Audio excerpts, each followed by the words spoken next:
Hello, and welcome to the Stacking Dinger Show. I am your host, Matthew, aka Sheep, aka Dark Sheep. Find me on the internet at D4RKSH33P underscore. This, of course, is the Stacking Dinger Show. As I said, I forgot the tagline is your home for all things MLB best ball. And we are checking in today. Today was Advancement Day. We started the first week of the playoffs. So we are done with the MLB best ball regular season. And you know what? We got Billy here. He's Billy Yo, what's Jones up? at SportsViz BJ on the internet machine. Uh, hey, we will be up front here. We had no plan. We just thought it'd be good to hang out. We haven't talked in a while. We haven't talked to you in a while out there in listener land or viewer land, whatever you are. And we're just going to hang out for maybe half an hour and talk about advancement and, overall how our lives are going. How is your life going, Billy? Oh, life's crazy. My wife's due in like less than 2 months, so we're getting close. This is our first. So the house is in Congratulations. shambles. And I'm wearing my Cubs hat today because the Cubs absolutely crushed today. And it's like as you said, we haven't talked in a minute because it's just like classic best ballers. We draft the teams and then we let the season happen, and then we show up in the playoffs and claim the intelligence that we had drafted many months ago when we were kind of trying to just be a little bit random. So we're here kind of to talk today, and I'm excited to chat with you. Yeah, I am not a fan of the Cubs hat. Locked the Brewers and them are locked into quite the heater race going down the stretch here. Uh, you know there's still time for those of you out there. This is not related to best ball, but to climb aboard the Isaac Collins NL Rookie of the Year train.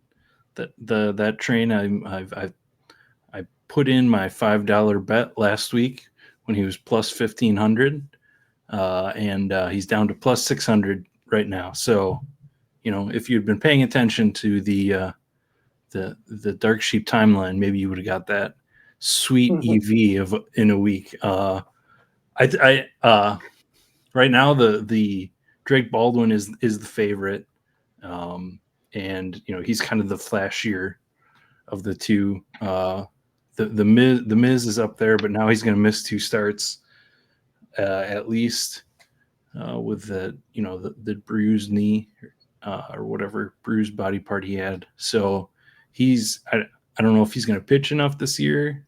There's still a chance he could come back and take it, but and then Augustin Ramirez is now plus 600 with Isaac Collins. But that was my fun baseball thing last week. I just happened to be at some training that was right by the casino here in Milwaukee that now has the sports book. I'd never been there, but it's like nobody. I don't know. I didn't even find the sports book. I just walked in.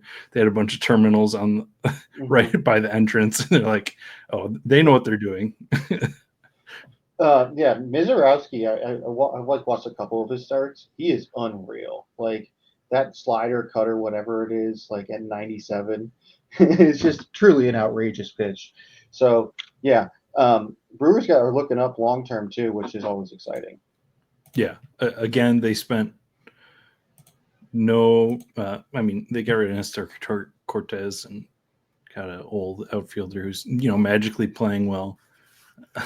Since everybody's just especially Cubs Twitter is way against how lucky the Brewers are getting, and I'm not, as someone who looks at enough baseball statistics in just for this stuff. It's like, yeah, I know just how improbable what they're doing is.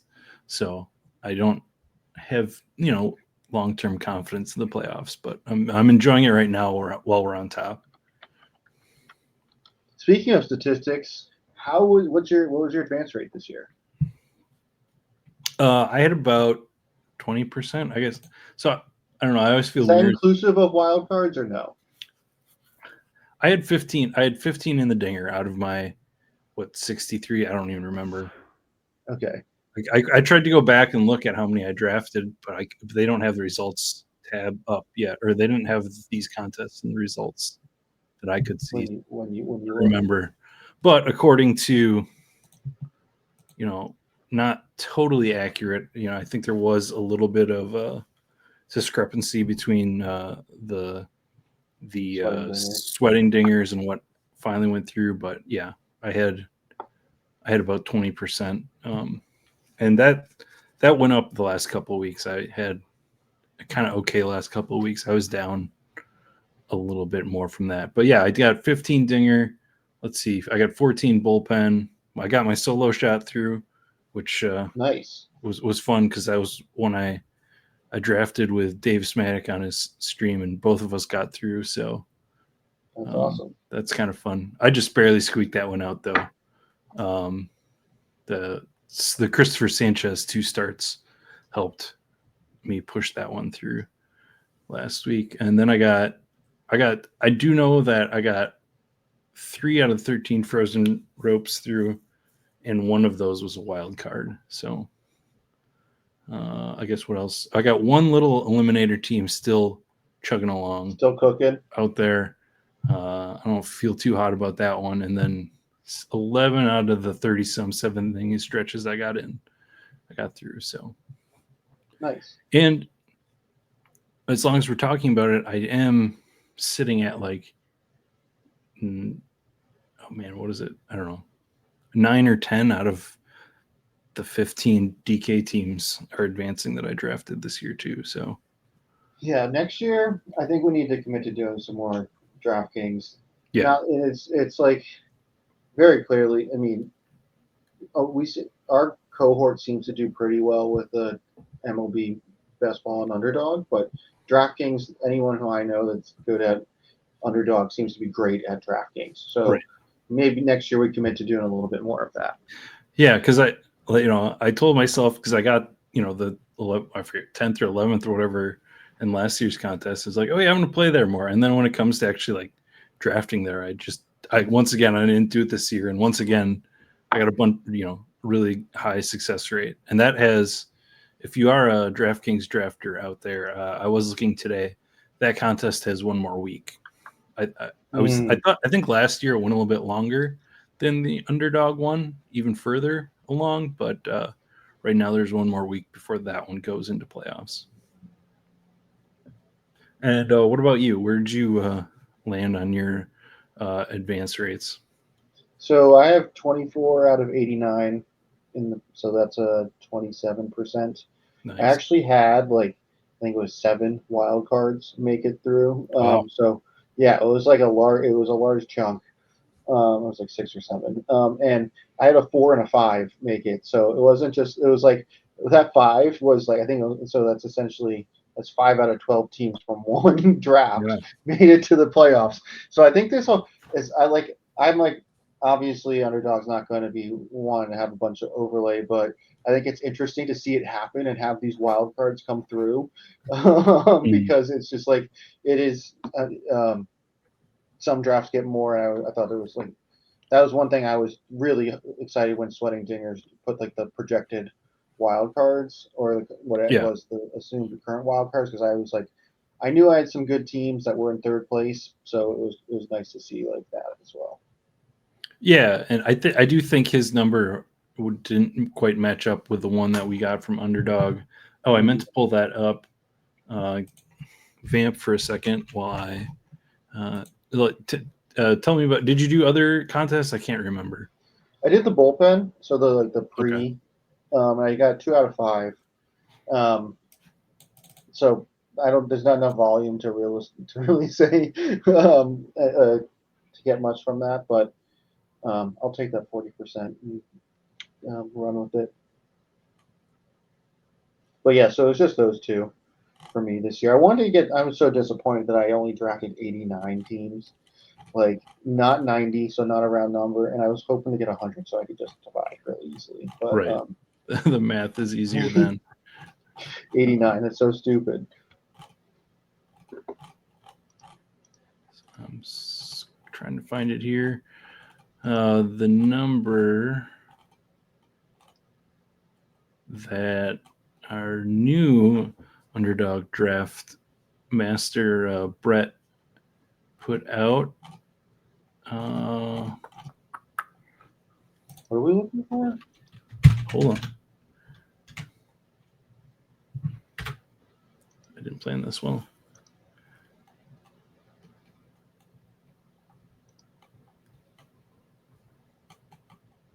I can't find it now.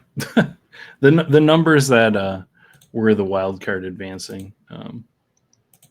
You is it the one that you had tweeted today? Yeah. Oh yeah, that's I did. Yeah.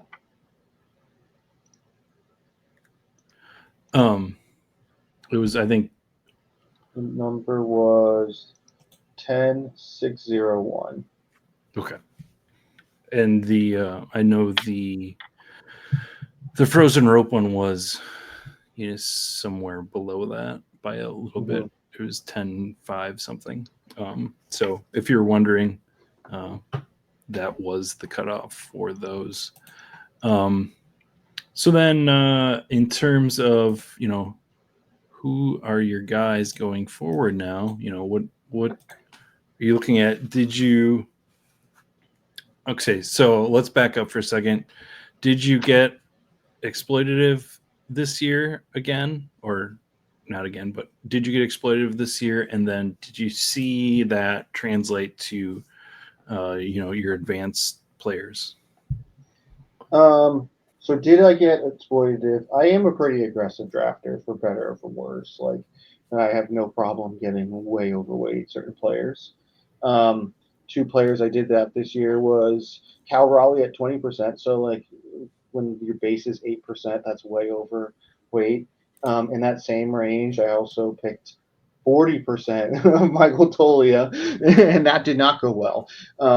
So like, imagine if those two were flipped, it would be even better. But yeah, I do have a ton of like certain players. I got 50% Mackenzie Gore, 50% Carlos Correa still alive. So then I got 45% of Christopher Sanchez, so that's 11 of my 24 shares. And you see a lot of that now with like, it's only count one.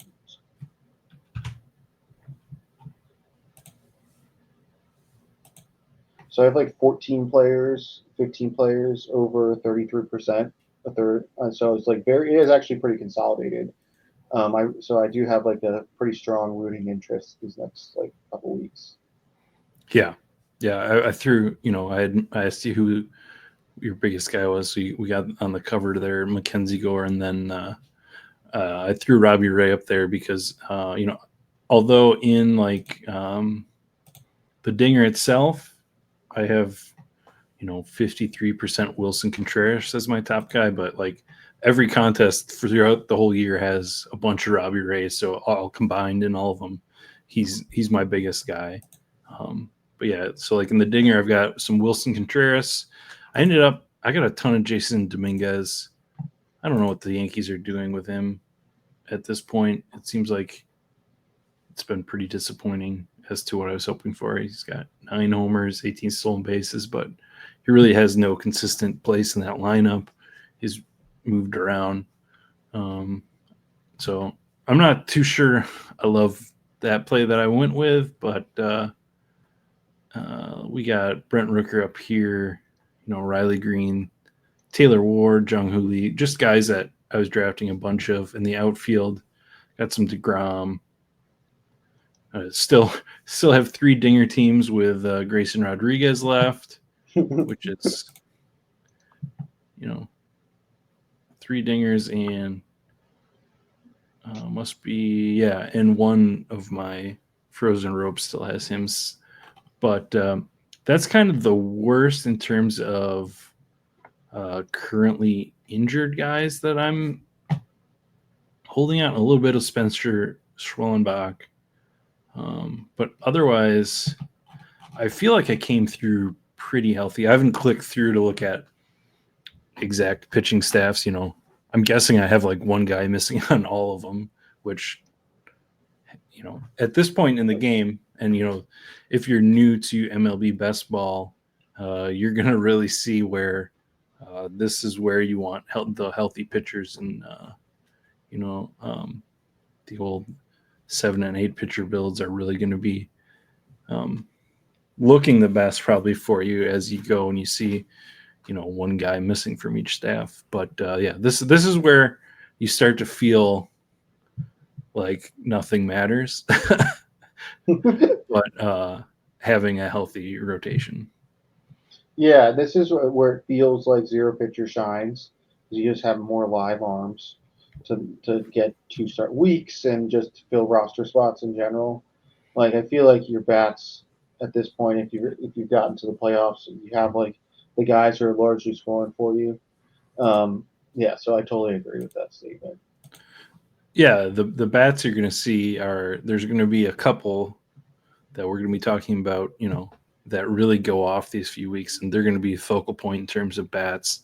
And the pitchers, it's almost certainly going to be just having the most starts. Um, so let's see. Do you want to pull open that advanced rate chart? Yes, absolutely. All right. We will go to our friend Aiden here, uh, sweatingdingers.com. I'm sure you've heard us talk about it multiple times. I mean, we've already talked about it on the show, but he had built this chart for us maybe a month ago or so, to show advance rates on players. And the reason I'm not directly into it, because as I open it, you will watch a green dot travel off of the screen. So I'm Disappear looking, into the yeah, midnight, right? into the sky, which is, yep, there he goes. That's Cal Raleigh going above the 40% advance rate that Aiden originally had set up, that thinking, I don't need to make this graph show anything more than, or 40 is a good upper limit. But as we saw Cal Raleigh travel off into space, he was up there. Um, so I think a lot of people, their Cal Raleigh teams have advanced. But here, let's throw on the player names. And yeah, you wanted to open this. Anything? Where do you want to start on this? This. I like looking at this by position. So like those position filters at the bottom. Okay, where do you want to start? Let's start with outfield. I thought it's interesting that the way that it's like a funnel. So like your early outfielders are the one that's the most substantial for like driving, winning, or losing, and then didn't really seem to be many late hits in outfield. Byron Buxton a little bit, but not as significant as some of like the PCA kind of hits. Um, but that's like the thing. It's just like that funnel. I think is interesting. It's like a shape. Um, yeah. What about you? Anything that stands out for you? Yeah, I mean, I'm. I think it's awesome. I'm really happy to see Taylor Ward finally be like super relevant, because I've been drafting him for as long as I've been drafting. Well, maybe not the first few years, or whatever, but the last couple of years, Taylor Ward's been a big guy for me. Just always kind of there and always projects well. And this year he finally hit. So it's fun to see him reach. As exciting as Pete Crow Armstrong was to start the season, he kind of leveled off. I mean, he's still 31%. You're super happy getting him.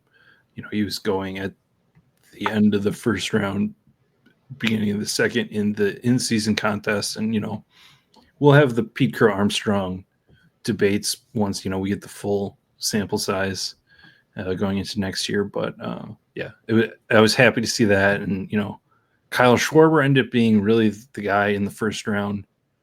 Um, Again, he was at the Criminally like undervalued, right? Like everyone could have walked away with 100% Kyle Schwarber this year if you yeah. wanted to, and we're like, nah, he's not that exciting. Well, he does. He's perfect for this game. He gets on base a ton, and he hits home runs, and so it's just like he fits the format so well and had his peak year, and this all came together. Does also mean he'll likely be overdrafted next year, but I think it is interesting to highlight players don't actually have to run or do some of these other things if they just kind of run it up in best ball scoring. Yeah, yeah.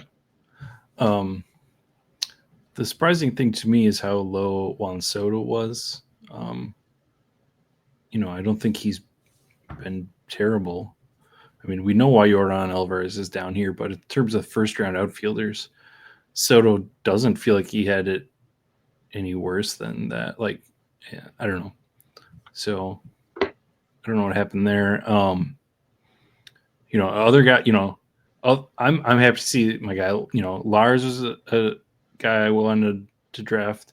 Joe Dell was a guy I wanted to draft at the end there. He kind of, when it was looking like he was going to be, he'd have run at, a full time outfield position there. Um, so you kind of, the post sleeper there and Joe Dell kind of finally paying off. And then we Question got, though, like this is what's hard about it, just pure advance rates is if yeah, you separate the Joe Adells from the Taylor Wards, is Joe Adell actually a positive hit? You think, like from an advance rate perspective? I think so. I mean, compared to Not as much, Victor but Robles, who somehow had, has 14% advance rate because of Cal Raleigh. yeah. But if you look at who else was going here, like I think he did contribute to that himself. He had a couple of hot weeks because like Roman Anthony didn't come up, Jake McCarthy got sent down, Evan Carter has been a problem. Jordan Walker, all these guys are just been mediocre. So Joe Adell being okay elevated him, Yeah. I think, compared to the field around there. But it is interesting to see these names and then to actually compare. If we actually look at scoring, I don't have this pulled up or anything, but like who are the names that are over on the right here that have scored more than these guys just by how many guys this year in the outfield did we not draft at all that we should have been drafting over these guys that were basically the same sort of projection. We just knew. Or I guess why would you say we draft these guys more? We'd have more of a Well, record of who they are. I mean, but it is like that we project. Well, I think we do draft these players because they project better, and Okay. that when we say they project better, it's like playing time. But when everyone goes through their analysis, they're like, the rate stats is not that hard. It's the playing time that's the impossible one to figure out, right? Every Yeah. year. So it is like a good lesson for the future about maybe mixing in different options towards the back half of the draft, getting a little bit more creative, especially with players that may not be in the major leagues right away. Mhm. As much as it may seem like probably not going to do that, honestly, knowing me. But it is something I need to consciously consider um, if I'm having to tack on late bats or late outfielders, particularly because the current options aren't Yeah. that I great. mean, actually, do you want? Should we look? Let's look. Yeah, you can split. Yeah, We we should have be the able to get ability. to that. Let's go to outfield while we're talking about it. Let's go to outfield. Let's look at um Let's go max ownership like 75%. 75%. Okay. Okay, cool. And then yeah, Perfect. okay, we'll sort by total score here.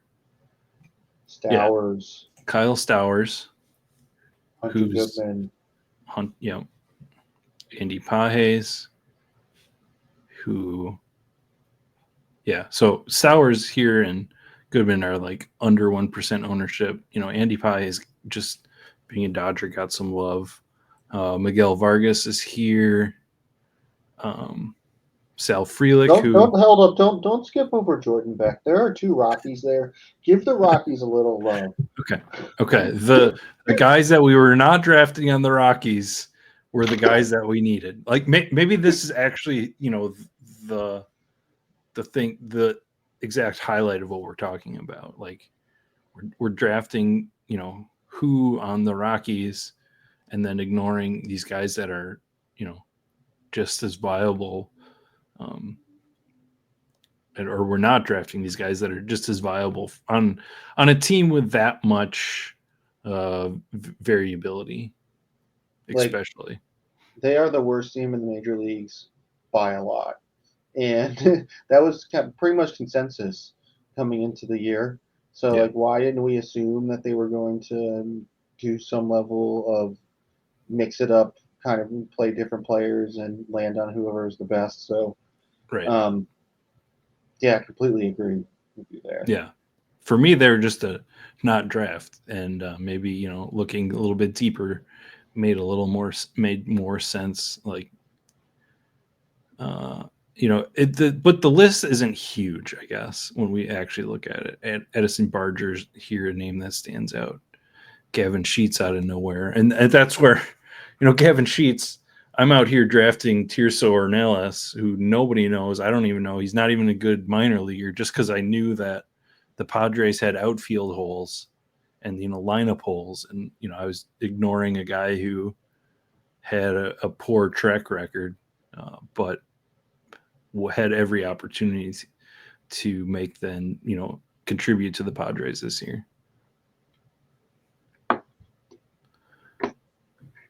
All right, let's go back to our chart view. Let's pop in the infielders now. Sort of take a Looks look at pretty those. underwhelming when you take away the best player. Yeah, with Cal Raleigh sitting on the ceiling. Um, I mean, I made as long we'll take.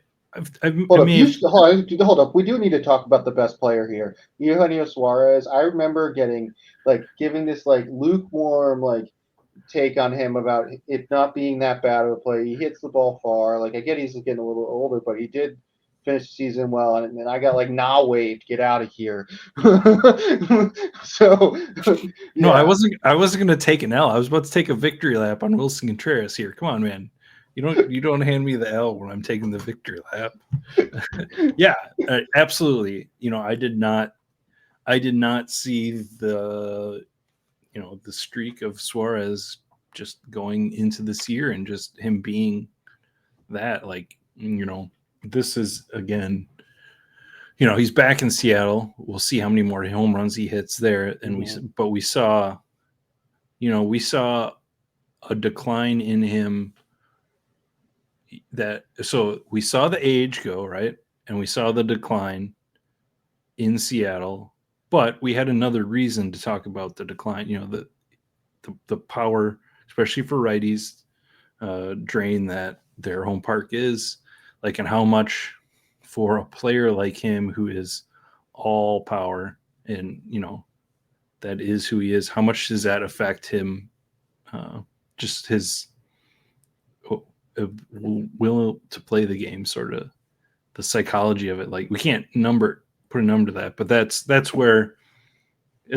I mean, that's why this game is so hard. Is we have two things, and then contributing to why we think he was bad for a while, and we weight one more than the other. How then when he's not, when one of those is away, how do you weight that sort of thinking?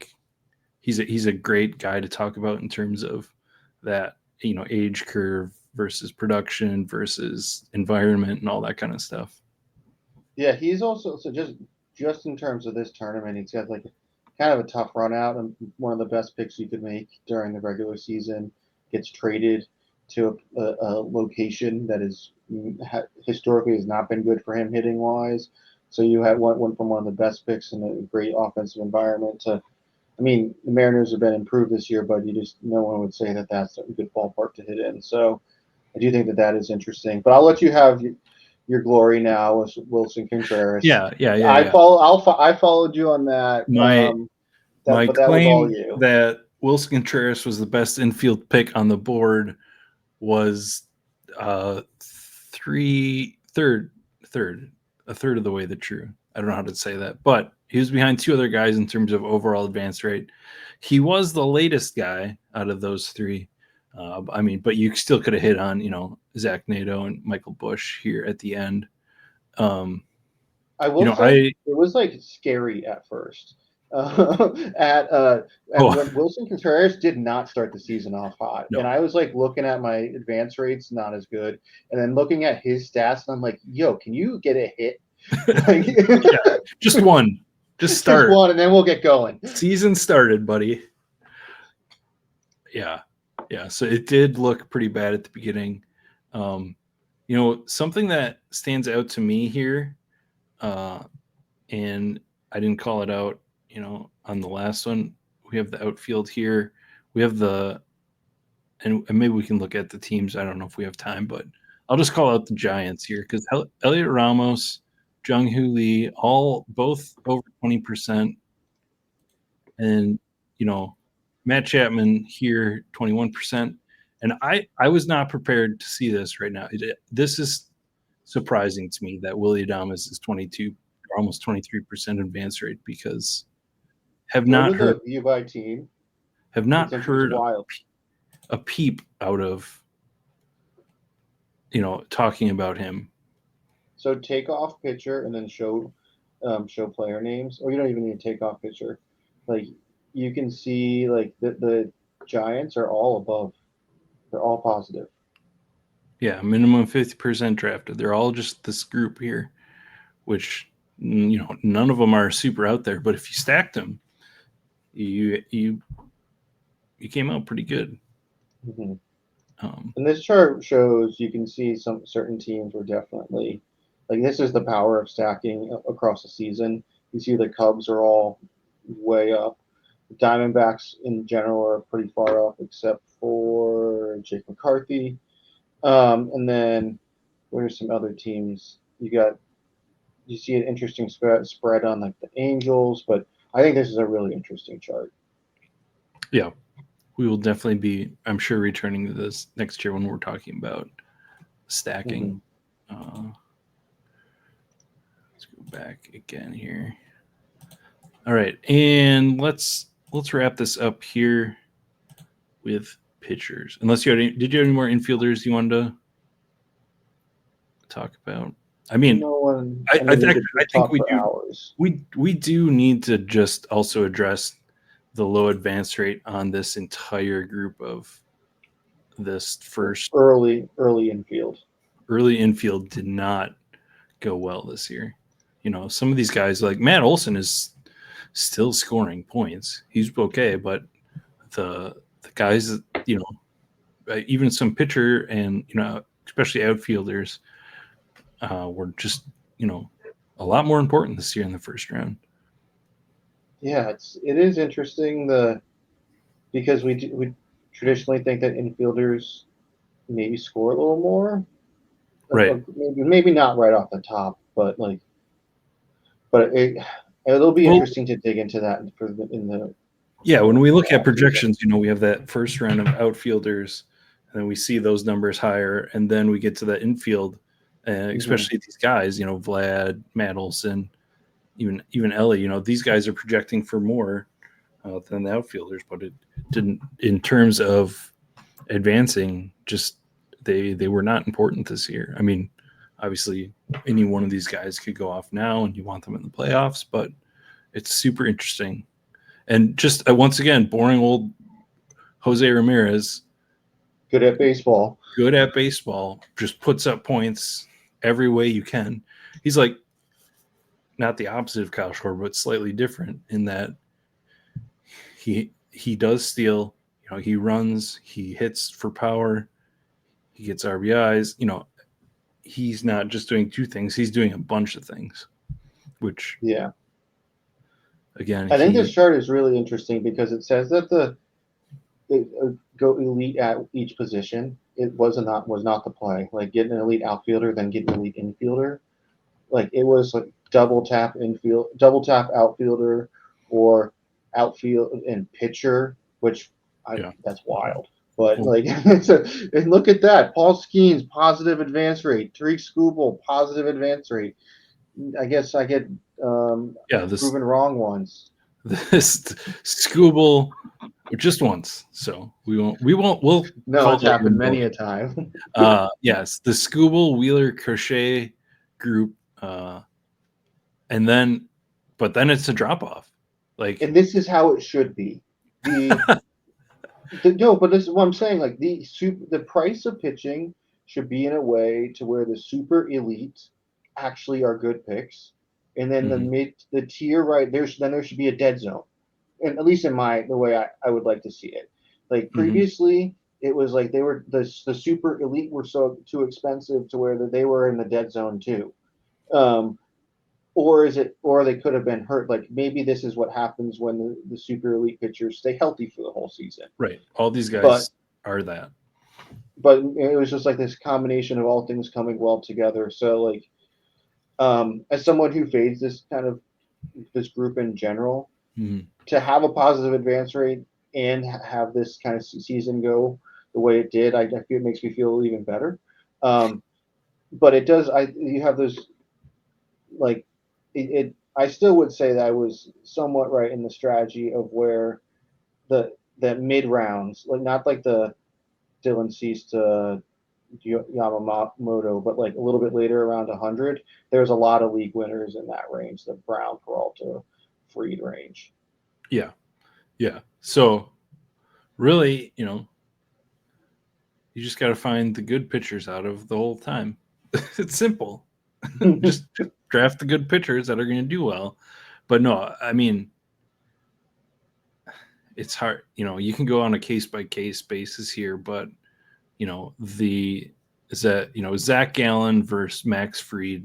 A few ADP 113 versus ADP 108. Like that to me is just a dice roll. Like out of those two guys, just as an example, like it very could have easily been flipped those two in what happened this year. Like, Yeah, it's like a lot of it is innings too. It's it's not a ton. All of those charts is just like a best ball is a volume game at sure, its core. Like we want to get spiky weeks, but like you need a volume of points. yeah, and that there. Let's use Justin Steele as an example compared to Carlos Rodon. You know, one of those guys gets hurt, and the other one, the injury flips, and there's, that maybe that flips, but we do see guys that you wanted all across the pitching spectrum. And so that's where I think my idea of just taking guys all across the spectrum is the best. I'm still weary to take the Paul Skeens in the first two rounds, but I was more jumping in at Crochet and then after um, this year, which was okay. But then I did have Strider, Reagan's, some Dylan Cease that did not Mm-hmm. Michael King that didn't go too well. But I don't know. I don't think we get any super big answer other than when these elite guys stay healthy and elite, they can really help. Yeah. Um, yeah, Christopher Sanchez being the highest advancing pitcher, you know, is fun because I'm pretty sure we both liked him quite a bit going into the season, and I did not expect that much. I expected more like a Seth Lugo type of showing from him this year, but he blew that out of the water. And Yeah, we oh go ahead, like sorry. when you like plot out his stats and like his ground ball rates, he is like an interesting little like spot on the chart compared to everyone else. And then you see him in spring training throwing like close to 100 as a lefty, and he just shoots up the draft board. And he definitely did get to a point where I was like, wow, he's getting a little expensive, Yeah, because that 135 was not representative of the whole drafting window. Um, he went yeah, at the end. He was going higher than that, and and a good chunk of the drafting window, I would say he was a good bit cheaper than that. So it's interesting to see that he's had such a high, like one of the players that was so steamy, had such a high advance rate. I'd love to see it plotted out, like his with like 10 or round increments of where he was drafted and see if like getting him significantly cheaper was actually better than getting him more expensive, Mm, or is like just he was a good pick at any of those picks, so it didn't really matter. yeah, yeah. Kind of like the original Corbin Carroll analysis that maybe you did. I forget who did. Somebody did it that first year he broke out, and he was a good pick wherever you took him, even as he Mhm. screamed up the draft board. And we got to shout out Merrill Kelly, who I still have no idea why he advanced, other than he pitched a lot of innings and he pitched pretty good. I mean, but like, I don't know how you pick him out as a name that you want to target, other than he's going to pitch. I don't know. I don't know. I'm still not. I I think still that's don't understand it.